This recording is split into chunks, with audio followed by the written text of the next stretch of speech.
Greetings, sirs and madams. I'm Seraphic0, and we're playing Gundam Battle Operation 2. So I think this video is going to make Salty really happy, because first of all, I'm using a Zaku 1, specifically the Zaku 1 GS that everyone received when they started their account. I think it stands for Garrett Schmitzer. I don't know, I don't really follow all the side stories, so I don't know all these obscure Xeon aces.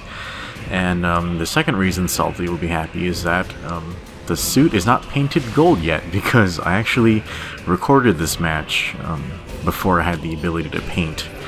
So kind of in a similar vein, yeah, this match is gonna be kind of a shit stomping because, you know, I'm technically like a 6-year veteran of this game series, and I'm fighting a bunch of noobs. So yeah, I have like a good handful of footage that looks like this, and I feel awful for recording it, and I'm not sure if I should post it, but you know, I guess everyone on Discord keeps, you know, encouraging me to post it, so you know, here it is. Okay, so I don't normally do this, but looks like there's a kind of a scuffle like down here in the tunnels, so yeah, so I guess that Zuda finally managed to shoot me in the back. He got around cover. Okay, so yeah, I kind of landed at a bad angle. So that is also a Zaku 1. It's the support type, and he has very bad aim. And I hit him directly in the shield. And the pilot got out, but I think... yeah, I think he's dead. Like, he got taken out by the sniper, maybe. Okay, so that leaves the Zaku 1, or no, that's the Zuda up there with the anti-ship rifle, so I'm gonna hop up, and I tried to shoot him with my Sturmfaust, and yeah, I kind of clipped the wall instead. So you'll be noticing that in these matches, I'm gonna be using some unconventional strategies that you sort of really shouldn't use in high-level play, but it works against newbies who don't know what they're doing, so... yeah, so I'm actually not gonna use a lot of downswings because they're sort of not necessary if, you know, you're managing your boost correctly and you know how to keep the enemy stun locked. I'm pretty much only gonna use it when I know I can kill them with the follow-up attack, but otherwise, you know, I'm just gonna be, you know, just hitting them with neutrals and stuff. Yeah, because neutrals come out the fastest, and you know, they do pretty good damage too. Okay, so this is the Ifrit player. Yeah, so he sort of left himself open for that counter, and I'd say on the enemy team he might be the most effective player, but he has some really bad habits. So he oops. Yeah, sorry, I think I just shot our Goof VD in the back. It sort of has the same silhouette as the Ifrit from afar, so oops. Yeah, so anyway, that Ifrit, he's sort of abusing his dodge roll and his tackles for invincibility, which, you know, that's good when you're very when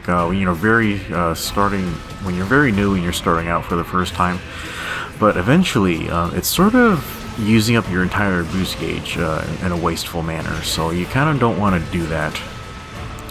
Yeah, so I'm not sure how that downswing missed this guy, but yeah, I managed to catch him in a counter later on.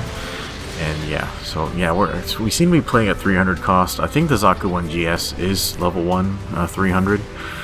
Yeah, so you know, just starting out on this account, I really don't have much, and I normally don't play Xeon suits, but you know, this was available, and yeah, the GS, it's actually pretty good. It has a lot of like range stunning options, and it actually has really good boost speed and decent melee damage. So for this cost range, it's pretty effective.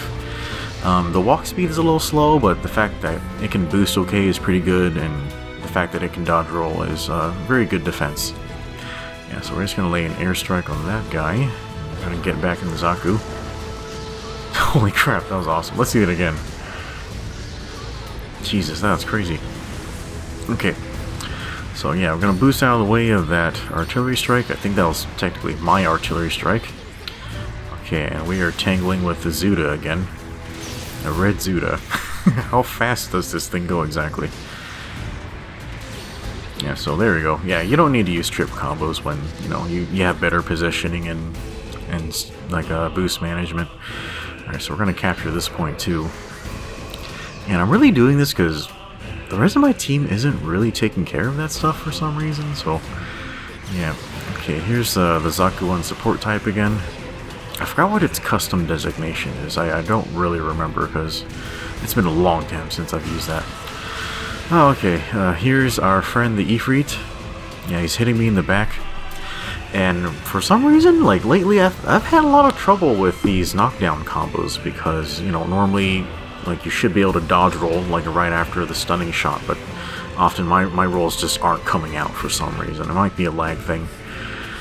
Okay, so, yeah, you guys might have noticed I am terrible with Sturmfaust. Like, it might be the weapon I've used the least in the entire game, and I just can't hit people for shit with it. Because, you know, it's basically the same as a bazooka. Bazookas are my second least used weapon. And Sturmfausts have a very low traveling velocity. And they also have a low firing angle, because they're usually hip mounted, you know? Anyway, so I'd say the only real problem the Zaku 1 GS has is if you reach a point where all the weapons are on cooldown, you can be in a lot of trouble. And I don't have any reload parts, you know, because the account is new. So if you can get reload parts on there, you should be pretty square. And, you know, it's actually pretty squishy, because, you know, it's a... Oh god, I can't believe, like, that guy just absorbed my shot. That really sucks. Ugh. Yeah, yeah, so it's a Zaku 1. The Zaku 1s tend to be pretty squishy, you know, because they're some of the first mobile suits that were developed, so they don't have very good armor. Yeah, managed to dodge all of that, mostly by accident.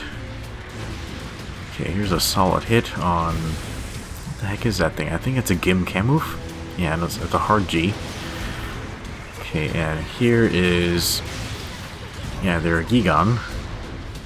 Wait, what? Where are you going? Yeah, our goof should have helped me kill this thing. Like, it would have been easier for him, but...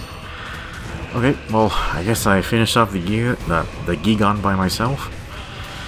Alright, got a few seconds left of the match. I don't want to charge because, like I said earlier, the Zaku 1 is really squishy.